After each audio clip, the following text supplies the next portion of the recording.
بسم اللہ الرحمن الرحیم۔ باب صیام البیض 13 و14 و15۔ یہ باب ہے ایام بیض کے روزوں کی فضیلت کے بیان میں۔ بیض ابیض کی جمع ہے، ایام یوم کی جمع۔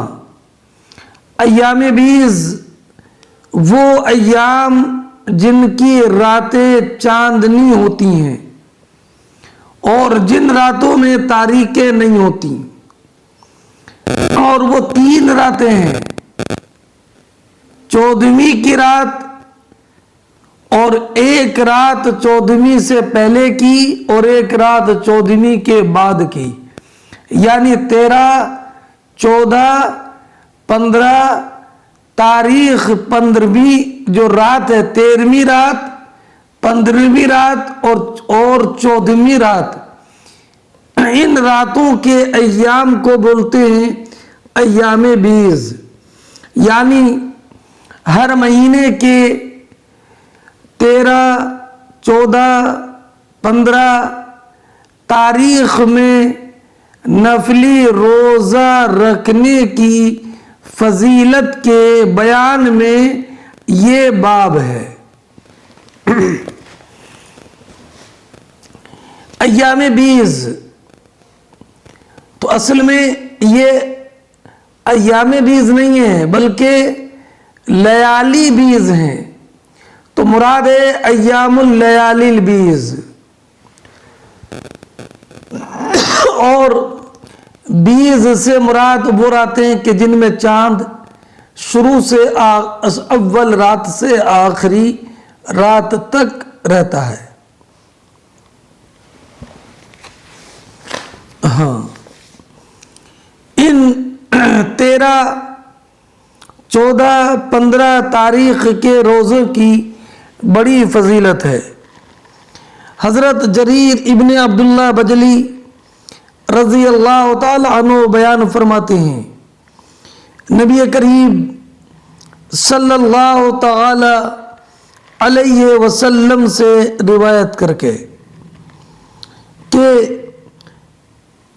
صیام 3 ایام من کل شہر صیام الدہر، ہر مہینے کے 3 دن کے روزے یہ صوم دہر ہیں، اور ایام بیض 13، 14 اور 15ویں تاریخ کے دن ہیں۔ اور عبد الملک ابن منہال اپنے والد منہال سے روایت کرتے ہیں، انہوں نے روایت کی نبی اکرم صلی اللہ تعالی علیہ وسلم سے کہ انہو کان یامر بصیام ایام البیض، نبی کریم صلی اللہ تعالی علیہ وسلم ایام بیض کے روزوں کا حکم دیتے تھے۔ اور قدامہ ابن ملحان نے کہا کان رسول اللہ صلی اللہ علیہ وسلم یامرنا بالصیام ایام اللیال الغر البیض 13 و14 و15۔ اور عثمان ابن ابی العاص کہتے ہیں کہ میں نے نبی اکرم صلی اللہ تعالی علیہ وسلم کو سنا، آپ نے فرمایا صیام حسن 3 ایام من کل شہر۔ اور حضرت حفصہ رضی اللہ تعالی عنہ کی روایت ہے 4 لم یکن یدعوہن، 4 باتیں ایسی ہیں کہ جن کو نبی کریم علیہ السلام نہیں چھوڑتے تھے۔ ایک صیام عاشورہ، عاشورہ کا روزہ، اول العشر، اور 10 ذی الحجہ کے پہلے کے روزے، وثلاثۃ ایام من کل شہر، اور ہر مہینے کے 3 دن کے روزے، ورکعتین قبل الغداۃ، اور فجر سے پہلے کی 2 رکعت نماز۔ حضرت حفصہ کی روایت ہے، کانا رسول اللہ صلی اللہ علیہ وسلم یصوم ثلاثۃ ایام من الشہر، نبی کریم علیہ السلام ہر مہینے 3 دن کے روزے رکھتے تھے، الاثنین والخمسین والاثنین من الجمعۃ الاخری، اور فرمایا کہ یہ ایام 20 کے علاوہ اور 3 دن کے روزے مراد ہے۔ بہرحال ایام 20 کے روزوں کی فضیلت احادیث کریمہ سے ثابت ہے۔ اب سنیے حدیث مبارک۔ حدثنا ابو معمر قال حدثنا عبد الوارث قال حدثنا ابو التیاح قال حدثني ابو عثمان عن ابي هريره قال اوصاني خليلي بثلاث صيام 3 ايام من كل شهر وركعتي الضحى وان اوتر قبل ان انام۔ فرماتے ہیں امام بخاری کہ ہم سے حدیث بیان کی ابو معمر نے، ابو معمر کا نام عبداللہ ابن عمر منقری ہے، انہوں نے کہا کہ ہم سے حدیث بیان کی عبد الوارث ابن سعید تیمی نے، انہوں نے کہا کہ ہم سے حدیث بیان کی ابو التیاح نے، ان کا نام یزید ابن حمید غلیقی ہے، اور انہوں نے کہا کہ ہم سے حدیث بیان کی ابو عثمان نے، یہ ابو عبد الرحمن ہیں، انہوں نے روایت کی حضرت ابو ہریرہ رضی اللہ تعالیٰ عنہ سے کہ ابو ہریرہ رضی اللہ تعالیٰ عنہ نے فرمایا، اوصانی خلیلی بثلاث، کہ میرے خلیل یعنی حضور سرور کائنات صلی اللہ تعالی علیہ وسلم نے مجھے 3 باتوں کا حکم دیا، صیام 3 ایام من کل شہر، ہر مہینے 3 دن روزہ رکھنے کا، ورکعتي الضحى، اور چاشت کی 2 رکعت نماز پڑھنے کا، وان اوتر قبل ان انام، اور مجھے اس بات کا حکم دیا اور تاکید کی کہ میں سونے سے پہلے وتر کی نماز ادا کر لوں تاکہ وتر کی نماز ضائع نہ ہو جائے۔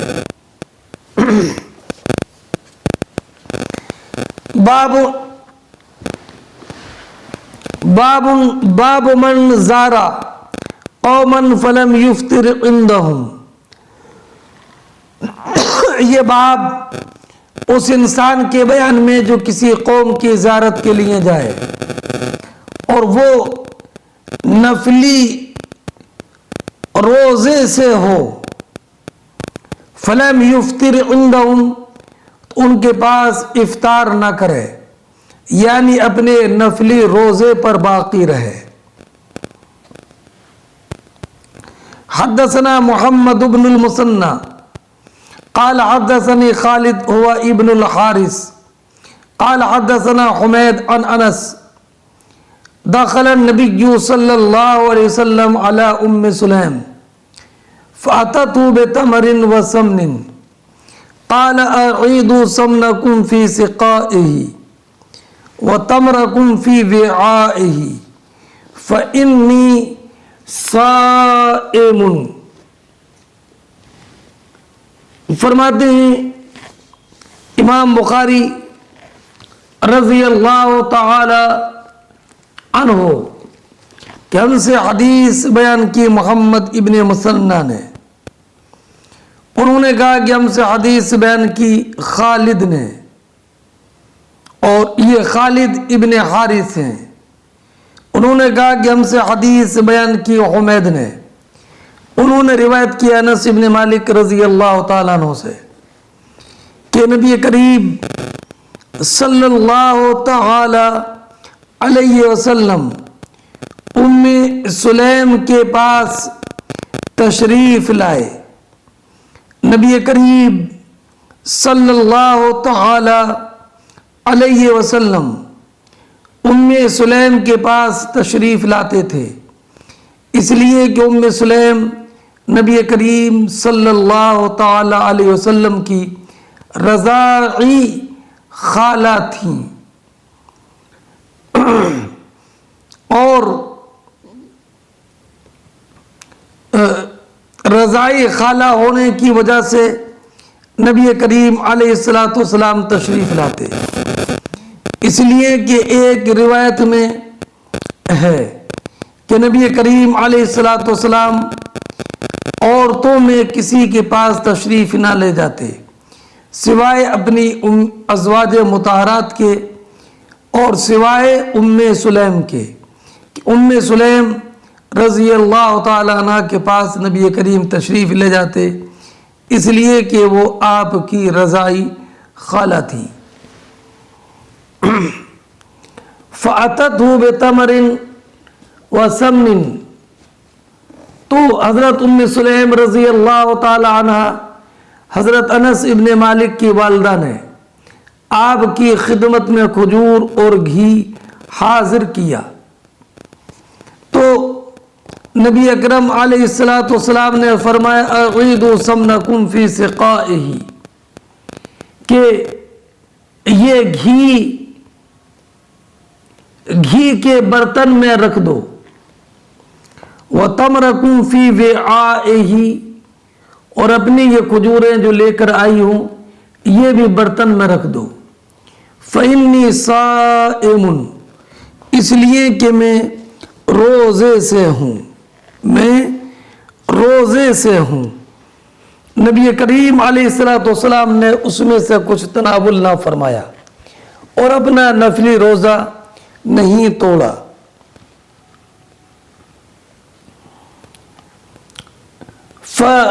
ثم قام الى ناحیۃ من نواحی المسجد، پھر نبی کریم علیہ السلام گھر کے گوشوں میں سے ایک گوشے میں کھڑے ہوئے، فصلی غیر المکتوبہ، تو نبی کریم صلی اللہ تعالی علیہ وسلم نے فرض نماز کے علاوہ دوسری نماز پڑھی، اور آپ کا یہ نماز پڑھنا بطور نفل کے تھا۔ لیکن یاد رکھنا کہ ایک واقعہ کتاب الصلاۃ میں گزرا ہے، اس میں یہ کہ نبی کریم علیہ السلام نے چٹائی پر نماز پڑھی، اور انس ابن مالک اور ام سلیم، انس ابن مالک حضور کے پیچھے کھڑے ہوئے اور ام سلیم ان کے پیچھے، اس لیے کہ وہ واقعہ الگ ہے اور یہ واقعہ الگ ہے۔ اور اس واقعے میں یہ ہے کہ نبی کریم علیہ السلام نے کچھ تناول فرمایا، اور یہاں پر یہ کہ حضور نے کچھ تناول نہیں کیا، اس لیے دونوں واقعے الگ الگ ہیں۔ فَدَعَا لِأُمِّ سُلَيْمَ وَأَهْلِ بَيْتِهَا، تو نبی کریم صلی اللہ تعالی علیہ وسلم نے ام سلیم اور ان کے گھر والوں کے لیے دعا کی۔ فقالت ام سلیم یا رسول اللہ ان لی خویصۃ، خاصتاً کی تصغیر خویصہ، تو ام سلیم رضی اللہ تعالی عنہ نے عرض کی یا رسول اللہ بے شک میرا ایک چھوٹا سا لاڈلا بیٹا بھی ہے، لاڈلا بیٹا ہے اور میرا بہت خاص ہے۔ قال وما ہیا، فرمایا کون؟ تو کہا خادمک انس، یعنی ہوا خادمک انس، یا رسول اللہ وہ آپ کے خادم خاص حضرت انس ہیں جو میرے لاڈلے بیٹے ہیں۔ حضور اپنے خادم خاص اور میرے اس لاڈلے بیٹے کے لیے بھی دعا کر دیں، دعا کر دیں۔ اب فرماتی ہیں فما ترک خیر آخرتا ولا دنیا الا دعا بہ۔ نبی کریم صلی اللہ تعالی علیہ وسلم نے دنیا اور آخرت کی کوئی خیر و بلائی نہیں چھوڑی جس کی انس ابن مالک رضی اللہ تعالی عنہ کے لیے دعا نہ کی ہو، بلکہ دنیا اور آخرت کی ہر خیر و بلائی کی دعا انس ابن مالک کے لیے نبی کریم صلی اللہ دعا فرمائی اللہم ارزق مالا وولدا وبارک لہ۔ اے اللہ انس ابن مالک کو مال اور اولاد عطا فرما اور انس ابن مالک کے لیے مال اور اولاد میں برکت عطا فرما۔ یہ نبی کریم علیہ الصلوۃ والسلام نے دعا کی انس ابن مالک کے لیے۔ اب رہا یہ معاملہ کہ سرکار نے مال اور اولاد کی دعا کی تو یہ تو خیر دنیا سے ہوا، خیر آخرت کی کا دعا میں ذکر کہاں ہے؟ تو جواب یہ کہ یہاں پر راوی کی روایت میں اختصار ہے، ورنہ دوسرے طریق سے انس ابن مالک سے یوں ہے کہ سرکار نے یوں دعا فرمائی اللہم اکثر مالا وولدا واطل عمرہ واغفر ذنبا۔ اے اللہ انس ابن مالک کی مال اور اولاد میں کثرت عطا فرما، ان کو لمبی عمر عطا فرما، واغفر ذنبا، ان کے گناہوں کو معاف فرما دے۔ چنانچہ انس ابن مالک رضی اللہ تعالی عنہ فرماتے ہیں فدعا لی بثلاث دعوات، نبی کریم نے میرے لیے 3 دعائیں فرمائی۔ قد رأیت منہا اثنتین فی الدنیا، میں نے ان میں سے 2 دنیا میں دیکھ لیں۔ مال بھی اللہ نے مجھے بے شمار دیا، اولاد بھی خوب دی، عمر بھی لمبی کی۔ وَأَنَا أَرْجُو الثَّالِثَةَ فِي الْآخِرَةِ، اور مجھے آخرت میں تیسری دعا کی امید ہے۔ وہ تیسری دعا کیا تھی؟ مغفرت ذنب۔ اور علامہ کرمانی نے یہ کہا کہ یہ جو دعا کی اللہم ارزق مالا وولدا وبارک لہ، تو بارک اشارہ ہے خیر آخرت کی طرف، اور مال اور نیک اولاد اور وہ مال جس کو اللہ کی راہ میں خرچ کیا جائے یہ بھی خیر آخرت ہی سے ہے، اس لیے کہ یہ دونوں خیر آخرت کو مستلزم ہیں۔ وبارک لا، اس میں برکت عطا فرما۔ اب انس ابن مالک رضی اللہ تعالی عنہ بیان فرماتے ہیں فَإِنِّي لَمِنْ أَكْثَرِ الْأَنصَارِ مَالًا، بے شک میں انصار میں سب سے زیادہ مالدار ہوں، سب سے زیادہ مالدار، انصار میں سب سے زیادہ مالدار۔ انس دوسری روایت میں انس نے فرمایا وَمَا أَصْبَحَ رَجُلٌ مِّنَ الْأَنصَارِ أَكْثَرَ مِنِّي مَالًا، کہ انصار میں سے کوئی انسان ایسا نہیں تھا جس کا مال مجھ سے زیادہ ہو۔ انس ابن مالک رضی اللہ تعالیٰ عنہ کے باغ میں سال میں 2 مرتبہ پھل آتے تھے، اور باغ میں ایک خوشبو کا پھول تھا جس سے مشک جیسی خوشبو آتی تھی۔ اور انس ابن مالک نے فرمایا وَإِنَّ أَرْضِي لَتُثْمِرُ فِي السَّنَةِ مَرَّتَيْنِ وَمَا فِي الْبَلَدِ شَيْءٌ يُثْمِرُ مَرَّتَيْنِ غَيْرَهَا، کہ میرا باغ سال میں 2 مرتبہ پھل دیتا ہے، اور شہر میں کوئی ایسا باغ نہیں ہے جس کا پھل میرے باغ کے علاوہ کوئی ایسا باغ نہیں ہے کہ جس کا پھل سال میں 2 مرتبہ آتا ہو۔ فرماتے ہیں وحدثتني ابنتي أمينة أنه دفن لصلب مقدم حجاج البصرة 27 و100. انس ابن مالک رضی اللہ تعالی عنہ بیان فرماتے ہیں کہ مجھ سے میری بیٹی امینا نے بیان کیا کہ حجاج کے بصرہ آنے تک صرف میری اولاد میں تقریباً 120 سے زیادہ کا انتقال ہو چکا تھا. 120 میری اولاد میں تقریباً 120 کا انتقال ہو چکا تھا. حجاج ابن یوسف کے بصرہ آنے تک یہ حضرت انس ابن مالک اپنی بیٹی سے روایت کرتے ہیں. تو یہ روایت الاب عن بنت ہی ہے، اس لیے کہ انس ابن مالک نے اپنی بیٹی حضرت امینا سے روایت کیا ہے. اور انس ابن مالک رضی اللہ تعالی عنہ کی بیٹی امینا نے جو حجاج ابن یوسف کے بصرہ آنے کا ذکر کیا ہے، تو اس کا بصرہ آنا سن 75 ہجری میں تھا. تو گویا کہ انس ابن مالک رضی اللہ تعالی عنہ کی بیٹی کے بیان کا مطلب یہ ہوا کہ سن 75 ہجری تک انس ابن مالک کی اولاد میں سے 120 سے زیادہ بچوں کا اور لوگوں کا انتقال ہو چکا. اور حضرت انس ابن مالک کی عمر سن 75 ہجری میں 80 سال سے زیادہ تھی. اور انس ابن مالک رضی اللہ تعالیٰ عنہ اس کے بعد 3 سال تک زندہ رہے. اور ایک روایت یہ ہے کہ 2 سال زندہ رہے. اور ایک روایت یہ کہ 91 ہجری تک زندہ رہے.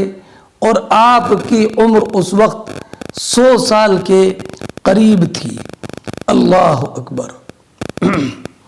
ہاں، اور اس کا روایت کا حاصل یہ ہوا کہ انس ابن مالک رضی اللہ تعالی عنہ کی اولاد میں سے حجاج ابن یوسف کے بصرہ آنے تک 120 سے زیادہ اولاد کا انتقال ہو چکا تھا.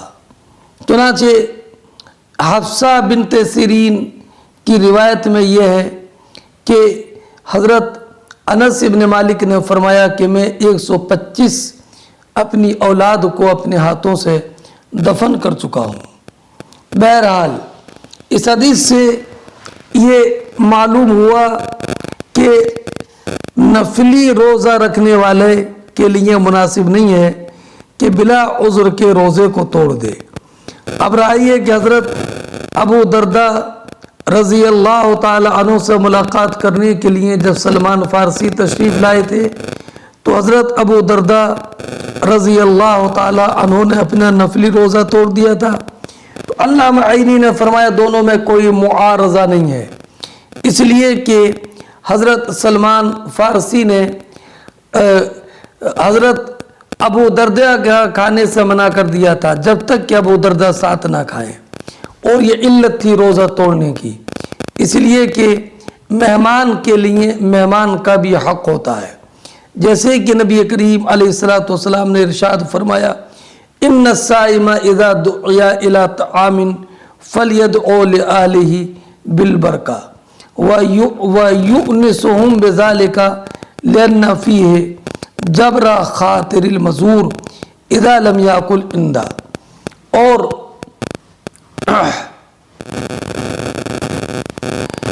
حدیث پاک تو وہیں تک ہے کہ بے شک روزے دار جب کھانے کے لیے بلایا جائے تو گھر والوں کے لیے برکت کی دعا کرے اور ان کو دعا ان کی دعوت قبول کر کے ان میں انسیت پیدا کرے.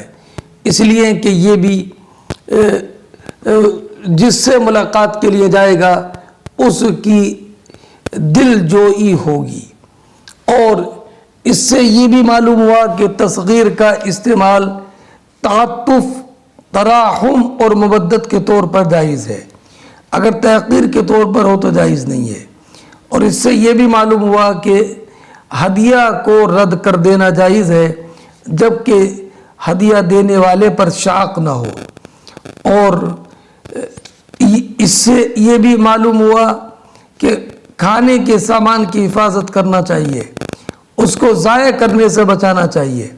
اور یہ بھی معلوم ہوا کہ اپنے خادم کے ساتھ محبت کے ساتھ پیش آنا چاہیے۔ اور یہ بھی معلوم ہوا کہ کثرت ولد اور کثرت مال کی دعا کرنا جائز ہے۔ اور یہ بھی معلوم ہوا کہ امراء کی ولایت کی تاریخ سے کسی دوسرے واقعے کا اندازہ کرنا یہ بھی جائز ہے۔ اور یہ بھی معلوم ہوا کہ نماز کے بعد دعا کرنا مشروع ہے۔ اور یہ بھی معلوم ہوا کہ حاجت طلب کرنے سے پہلے نماز پڑھے۔ اور یہ بھی معلوم ہوا کہ امام اپنی رعایا کی زیارت کے لیے جائے۔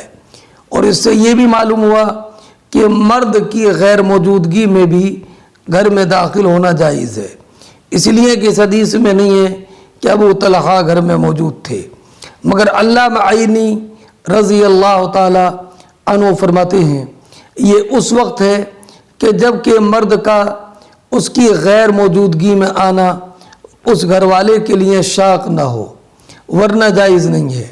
اور یہاں پر تو نبی کریم علیہ السلام کی تشریف آوری تھی، یہ تو ابو طلحہ کی قسمت کی معراج تھی۔ اور یہ بھی معلوم ہوا کہ اللہ رب العزت کی نعمتوں کا اظہار اور ان کا اخبار اور اس کی نعمتوں کا اعلام یہ جائز ہے۔ اور یہ بھی کہ اللہ رب العزت کی نعمتوں کا انکار نہ کرے، چنانچہ قرآن مجید میں اللہ رب العزت نے حکم دیا وَأَمَّا بِنِعْمَةِ رَبِّكَ فَحَدِّثْ، اور اس میں نبی کریم علیہ السلام کے معجزے کا بیان بھی ہے کہ نبی کریم علیہ السلام نے حضرت انس ابن مالک کے لیے مال کی برکت کی دعا کی، کثرت ولد کی دعا کی، اور آپ کا باغ سال میں 2 مرتبہ پھل دیتا تھا۔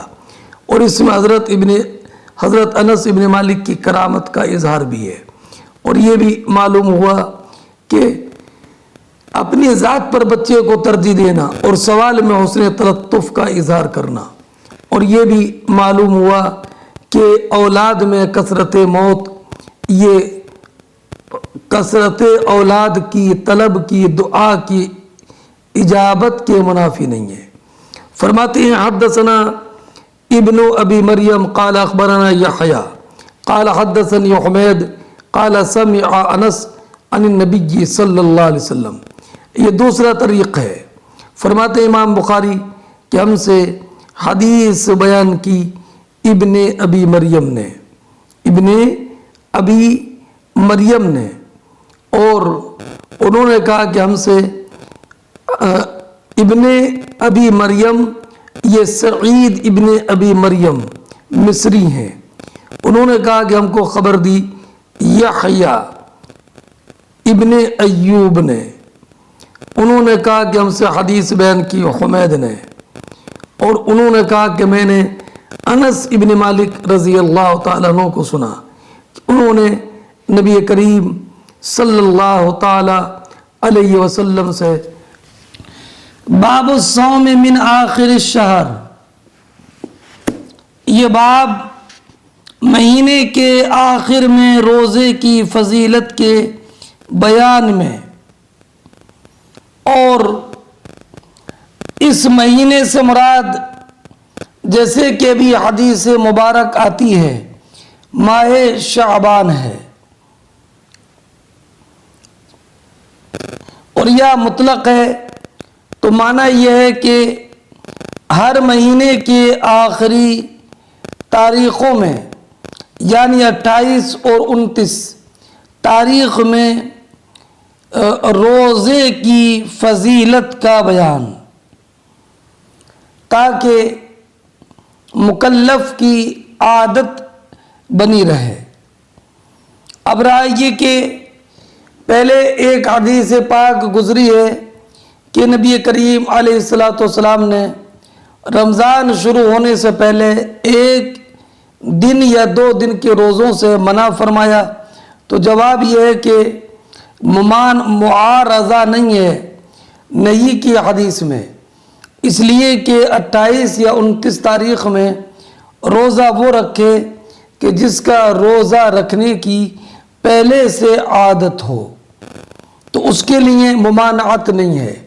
لیکن اگر پہلے سے عادت نہیں ہے اور بالقصد رمضان کے شروع ہونے سے 1-2 دن پہلے سے روزہ شروع کر دے تو یہ منع ہے، جیسے کہ ما سبق میں گزرا کہ تاکہ تطوع کا اختلاط فرض کے ساتھ نہ ہو۔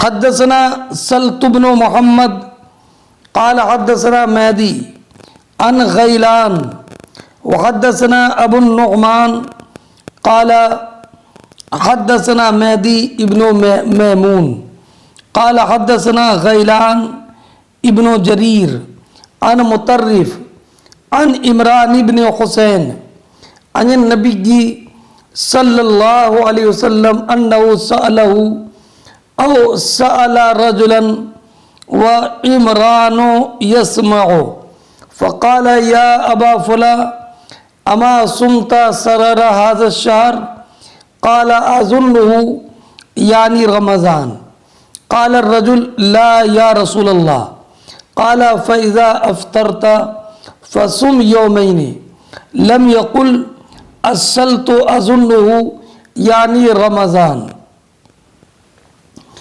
یہاں پر اس حدیث کے راویوں میں سے ایک سلط ابن محمد بن عبد الرحمن ابو حمام الخارکی ہیں، دوسرے مہدی ابن میمون ہیں، تیسرے غیلان ابن جریر ازدی ہیں، چوتھے ابو النعمان محمد ابن فضل سدوسی ہیں، پانچویں مطرف ہیں، مطرف ابن عبداللہ، چھٹے عمران ابن حسین ہیں۔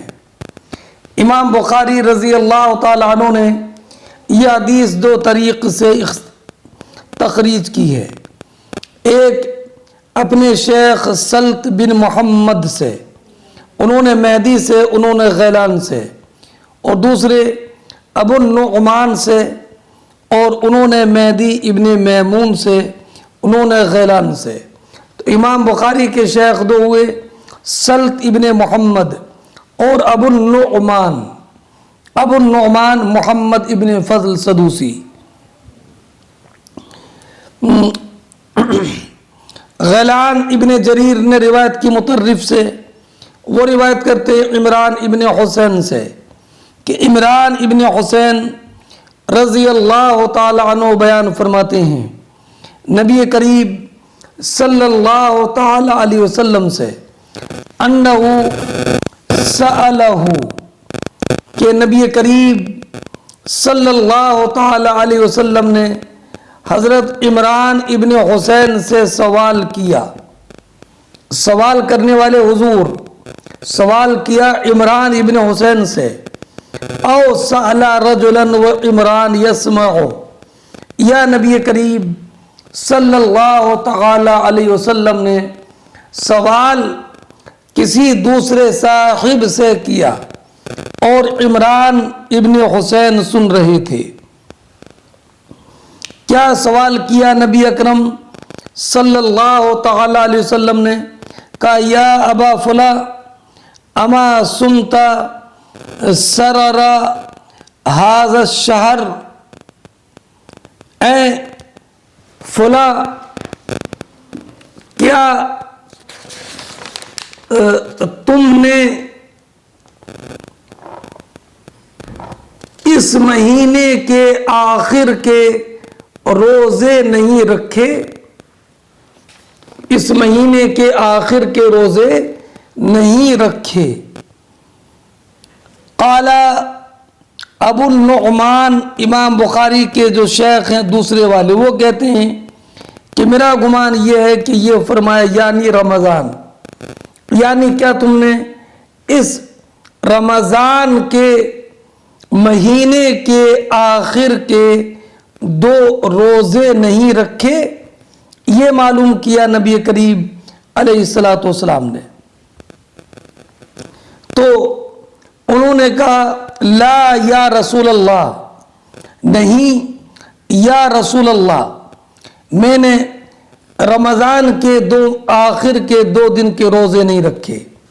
تو نبی کریم علیہ الصلوۃ والسلام نے فرمایا فَإِذَا أَفْطَرْتَ فَصُمْ يَوْمَيْنِ، جب تم فرمایا کہ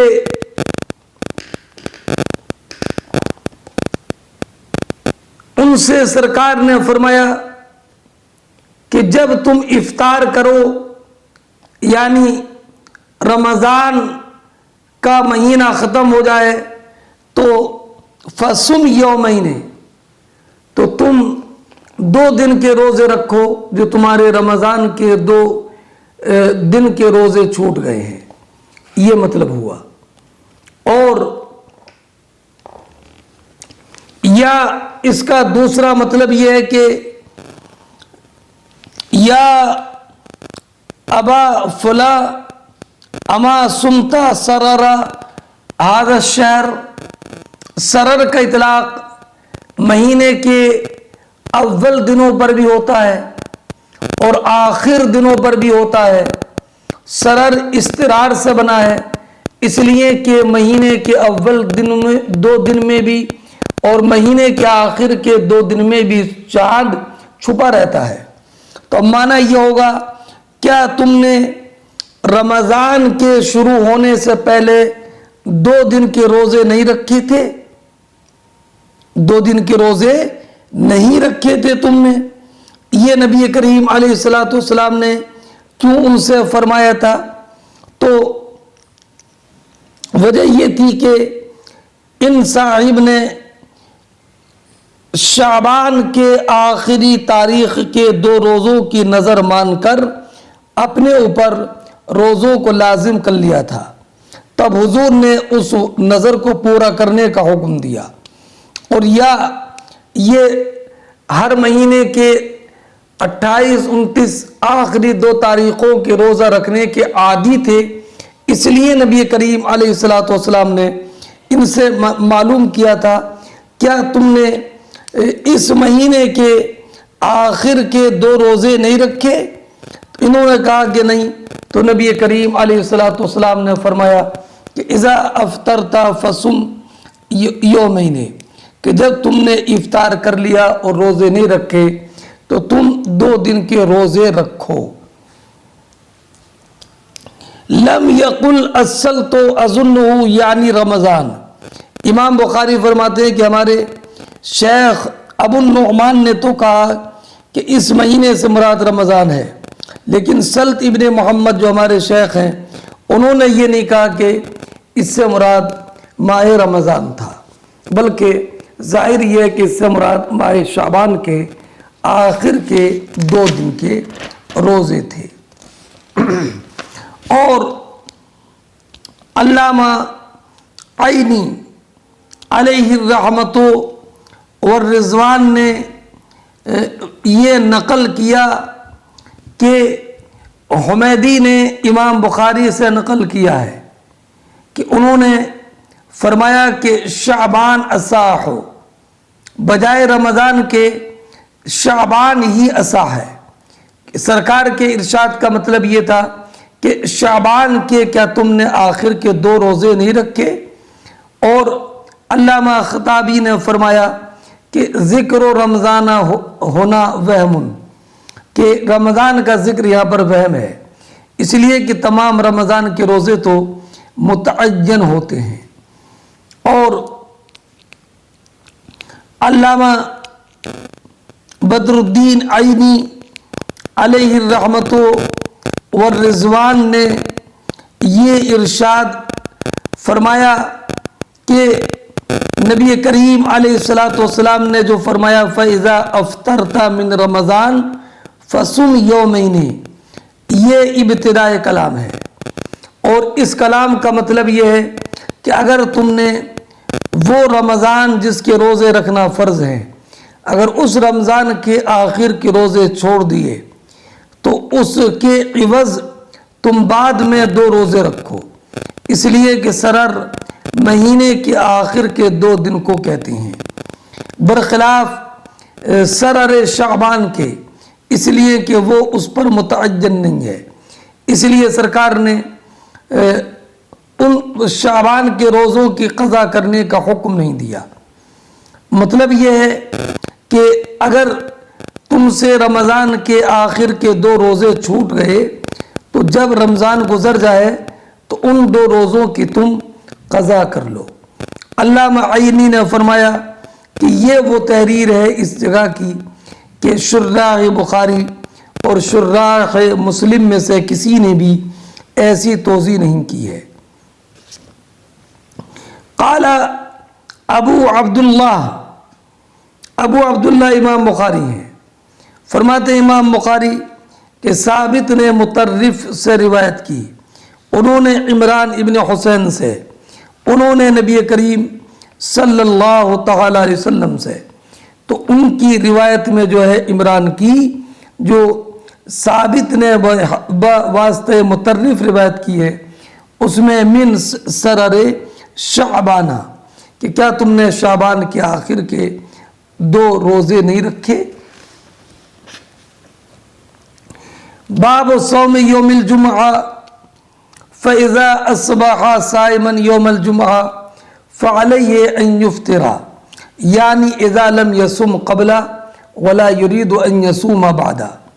یہ باب جمعے کے دن کے روزے کے حکم کے بیان میں، اور اس کا حکم یہ ہے کہ اگر جمعے کے دن روزہ رکھ لے تو اگر اس سے پہلے روزہ رکھا ہو، یعنی جمعرات کا روزہ رکھا ہو اور جمعے کے بعد روزہ رکھنے کا ارادہ نہ ہو تو روزہ رکھ لے جمعے کا، اور اگر نہ جمعے سے پہلے روزہ رکھا اور نہ جمعے کے بعد روزہ رکھنے کا ارادہ ہے فَلْيُفْطِرْ تو وہ افطار کر لے، ہے نا، یعنی اذا لم یصم قبل ولا يريد ان يصوم بعد، جبکہ نہ اس سے پہلے روزہ رکھنے کا ارادہ ہو اور نہ اس کے بعد روزہ رکھنے کا ارادہ ہو، تو نہ پھر جمعے کے دن کا روزہ اگر رکھ بھی لیا ہے تو اس روزے کو توڑ دے۔ حدثنا یہ امام بخاری رضی اللہ تعالی عنہ نے باب قائم کیا اور اس تعلق سے حدیث پاک بھی ذکر کی۔ حدثنا ابو عاصم عن ابن جریج عن عبد الحمید ابن جبیر عن محمد ابن عباد قال سألت جابرا نهى النبي صلى الله عليه وسلم عن صوم يوم الجمعة قال نعم زاد غير ابی عاصم ان ينفرد بصوم۔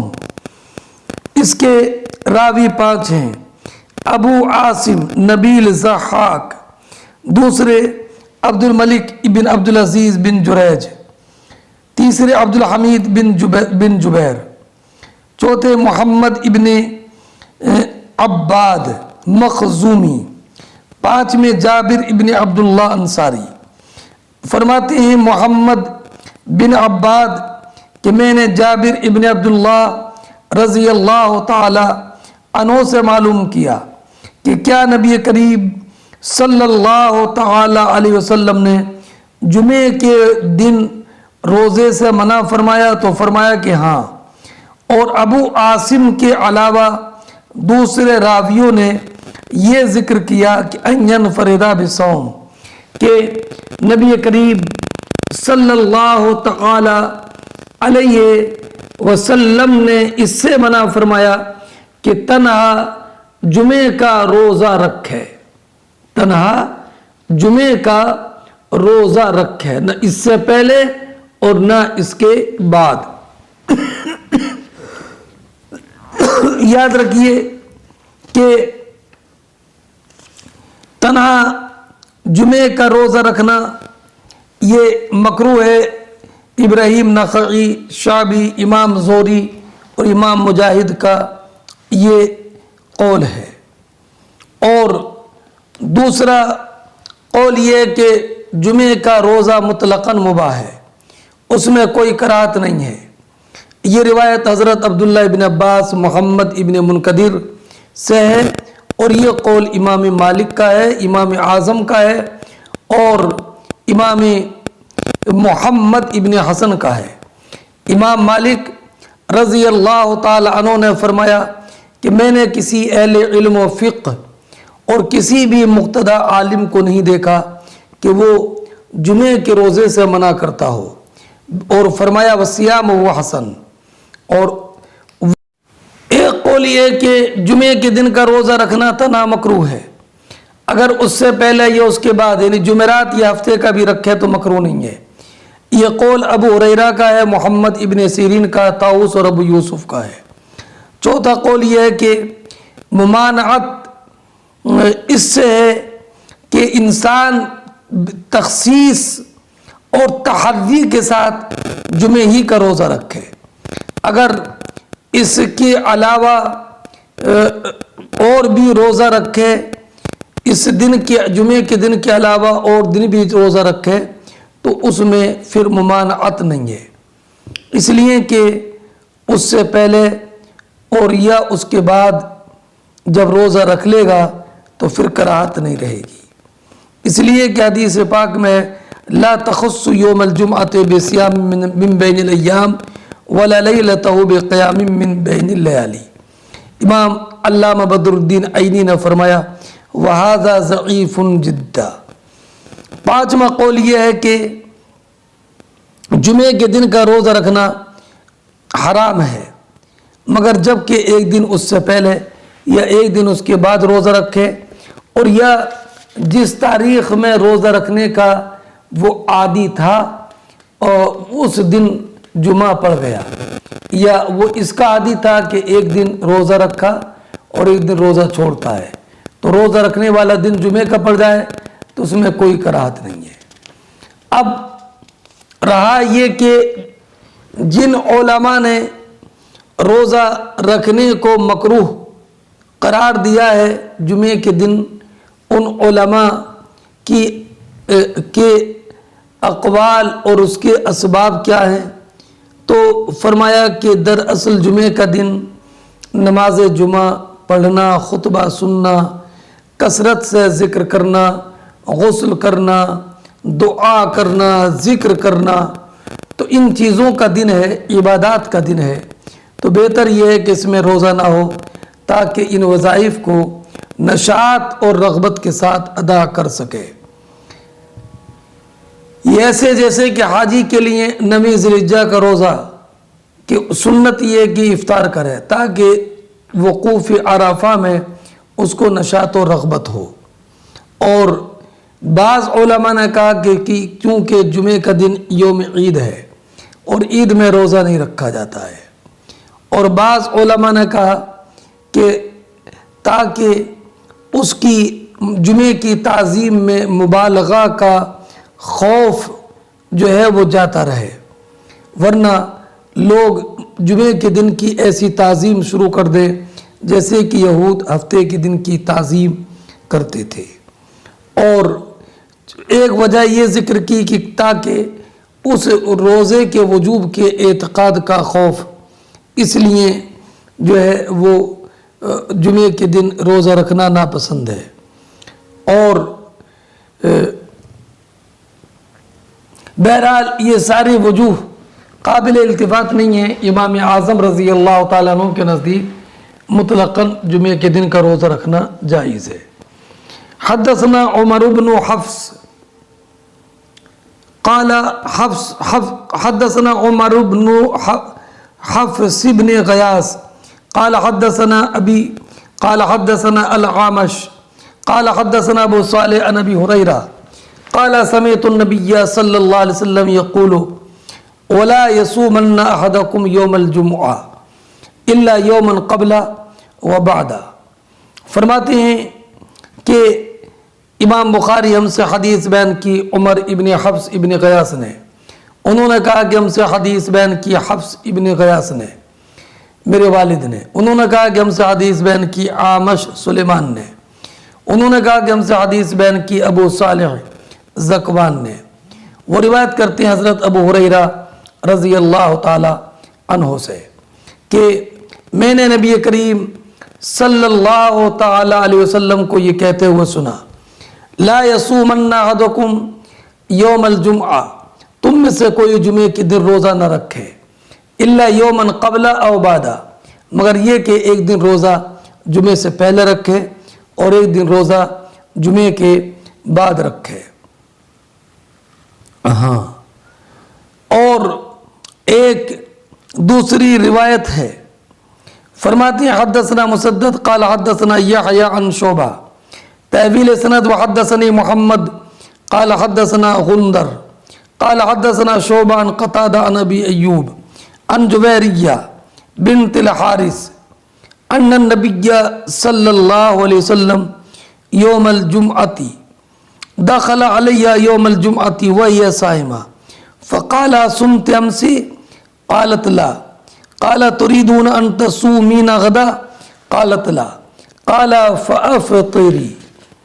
اس حدیث کی تخریج امام بخاری نے دو طریق سے کی ہے.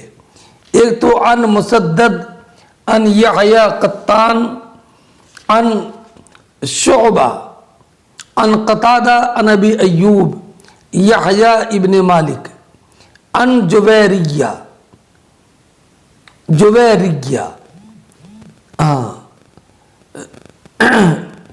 جویریہ تصغیر جاریہ کی، ان کا نام برہ تھا. نبی کریم علیہ الصلوۃ والسلام نے ان کا یہ نام رکھا اور نبی کریم صلی اللہ تعالی علیہ وسلم نے ان سے نکاح فرمایا اور ان کا انتقال سن 56 ہجری میں ہوا. دوسرا طریق عن محمد عن غندر یعنی محمد ابن بشار عن غندر قال حدثنا شعبہ عن قتادہ عن ابی ایوب عن جویریہ بنت الحارث. جویریہ بنت حارث رضی اللہ تعالیٰ عنہ بیان فرماتی ہیں کہ نبی کریم صلی اللہ تعالی علیہ وسلم ان کے پاس تشریف لائے. ہاں، یہ جویریہ سے روایت ہے. جویریہ زوج النبی صلی اللہ علیہ وسلم. بخاری میں جویریہ کی روایت اس حدیث کے علاوہ کوئی دوسری نہیں ہے اور یہ روزے دار تھیں، روزے سے تھیں. تو نبی کریم نے فرمایا اسمت امسی کہ کل روزہ رکھا تھا؟ تو کہا کہ نہیں. تو فرمایا تریدین ان تصومین غدا، کل کو روزہ رکھنے کا ارادہ ہے؟ تو کہا کہ نہیں. تو فرمایا فافطری، تب تو تم روزہ توڑ دو. اور ایک روایت میں فافطری اذن.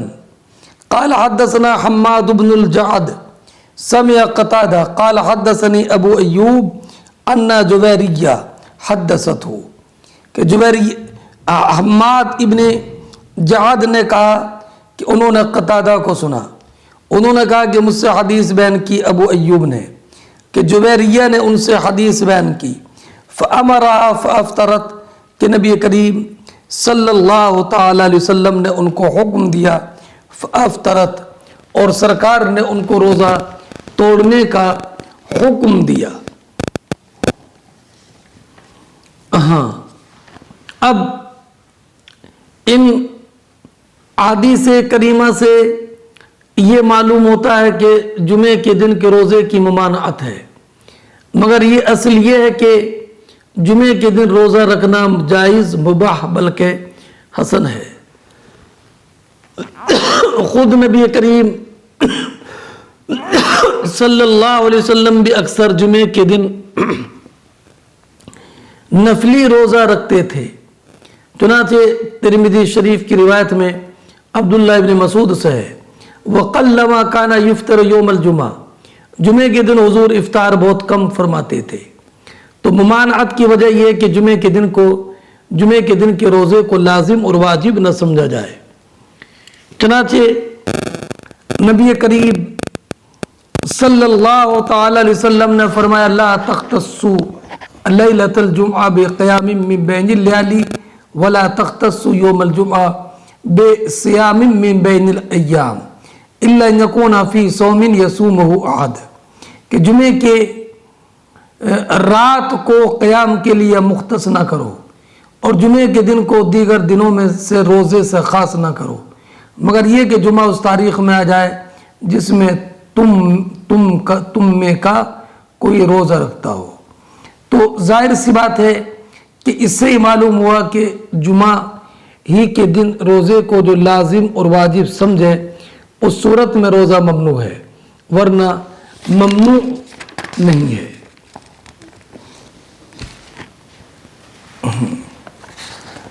باب حل یخص شیئا من الایام، یہ باب اس بارے میں کہ کیا اس باب میں یہ ذکر کیا جائے گا کیا کوئی شخص جو کہ روزہ رکھنے کا ارادہ رکھتا ہو وہ ایام میں سے کسی دن کو روزے کے لیے خاص کر لے، تو اس کا جواب ذکر نہیں کیا، اس لیے کہ حدیث پاک سے یہ ثابت ہوتا ہے کہ کسی خاص دن کو روزے کے لیے متعین نہ کرے، بلکہ حضرت عائشہ صدیقہ رضی اللہ تعالی عنہ سے جب نبی کریم علیہ الصلوۃ والسلام کے روزوں سے کے متعلق سوال کیا گیا تو انہوں نے فرمایا کان رسول اللہ یصوم حتی نقول قد صام ویفطر حتی نقول قد افطر۔ اب سنیے حدیث مبارک۔ حدثنا مسدد قال حدثنا یحییٰ عن سفیان عن منصور عن ابراہیم عن علقمہ قلت لعائشہ رضی اللہ تعالی عنہ هل كان رسول اللہ صلی اللہ علیہ وسلم يختص من الایام شیئا قالت لا كان عمله دیمة وأيكم يطيق ما كان رسول اللہ صلی اللہ علیہ وسلم يطيق۔ اس حدیث کے راویوں میں مسدد ہیں یحییٰ قطان ہیں، سفیان ثوری ہیں، منصور ابن معتمر ہیں، ابراہیم نخعی ہیں، علقمہ ابن قیس نخعی ہیں، یہ ابراہیم نخعی کے ماموں ہیں اور اسود ابن زید کے چچا ہیں۔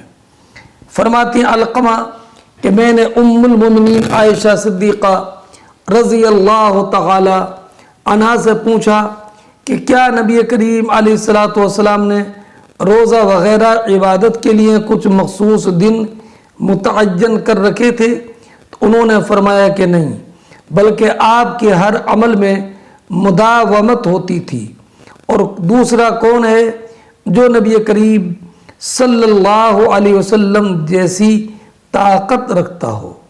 مطلب حدیث کا یہ ہے کہ کسی بھی دن نفلی روزے کو واجب اور لازم جاننا درست نہیں ہے، اور نہ اس نیت سے کسی خاص طور پر نفلی روزہ رکھنا چاہیے۔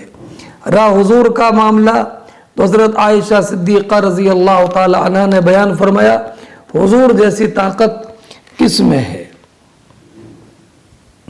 کس میں ہے۔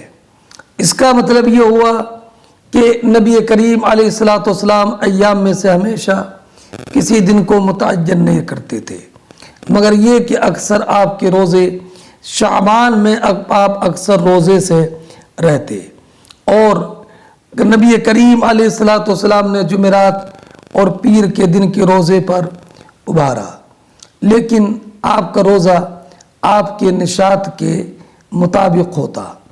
تو بسا اوقات حضرت نبی کریم صلی اللہ تعالی علیہ وسلم روزہ رکھتے، اور ایک روایت میں یہ ہے کہ معاذہ عدویہ نے سوال کیا تھا عائشہ سے، کیا حضور ہر مہینے 3 دن کا روزہ رکھتے تھے؟ تو فرمایا کہ ہاں. تو فرمایا من ایام الشہر کان یصوم، حضور مہینے کے کون سے دنوں میں روزہ رکھتے تھے؟ تو فرمایا لم یکن یبالی من ایام الشہر یصوم، کہ حضور اس کی کوئی پرواہ نہیں کرتے تھے کہ مہینے کے دنوں میں سے کون سے دن میں حضور روزے سے ہیں. اس سے یہ معلوم ہوا کہ نبی کریم علیہ الصلوۃ والسلام نے ایام نشاط میں روزے رکھے، اور نبی کریم علیہ الصلوۃ والسلام جیسی طاقت